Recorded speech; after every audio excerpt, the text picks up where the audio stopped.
आज उम्मत मुस्लिमा एक ऐसे अजीम खसारे से दुचार है जिसकी तलाफी आसान नहीं। सऊदी अरब के मुफ्ती आज़म शेख अब्दुल अजीज़ बिन अब्दुल्ला आल शेख इस दारे फ़ानी से रुखसत हो गए हैं। इन्ना लिल्लाहि व इन्ना इलैहि राजिऊन।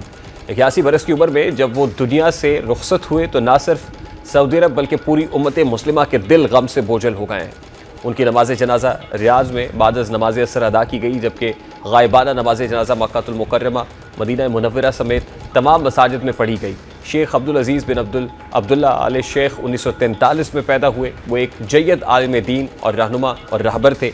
सऊदी उलमा काउंसिल के अमीर रहे और कई दहाइयों तक इस्लामी तालीमात की वजाहत और रहनुमाई करते रहे। उनका सबसे बड़ा एजाज़ ये है कि उन्होंने सबसे ज़्यादा खुतबात हज दिए, वो खुतबात जो दुनिया भर के करोड़ों मुसलमानों के दिलों को झंझोड़ते और हिदायत की राहें रोशन करते रहे। शेख अब्दुल अजीज़ की पूरी ज़िंदगी कुरान और सुन्नत की तरवीज में गुजरी है। उन्होंने शरीयत मुताहरा की तौज़ी, उम्मत को इत्तेहाद और तकवा का पैगाम दिया। उनकी बातों में इल्म भी था और इखलास भी। वो उम्मत मुस्लिमा के एक ऐसे रहनुमा थे जो उम्मत को कुरान और हदीस के साथ जोड़ने की जुस्तजू करते रहे। उनकी वफ़ात सिर्फ सऊदी अरब के लिए नहीं बल्कि पूरी उम्मत मुस्लिमा के लिए एक लम्हा गम है। सदर पाकिस्तान आसिफ अली ज़रदारी और वज़ीर आज़म शहबाज शरीफ ने भी उनके इंतकाल पर गहरे दुख और अफसोस का इजहार किया है। सदर ममलिकत ने कहा है कि शेख अब्दुल अजीज़ की दीनी खिदमात और इल्मी रहनुमाई हमेशा याद रखी जाएंगी।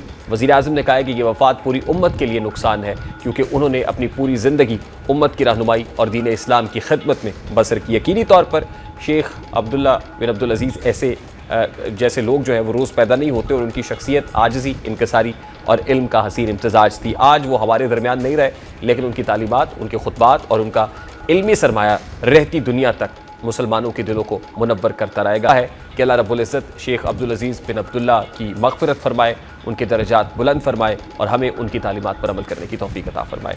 प्रोग्राम के वक्त अपने इख्तिताम को पहुँचे। आपसे मुलाकात होगी इंशाअल्लाह कल। अपना रखिए ख्याल।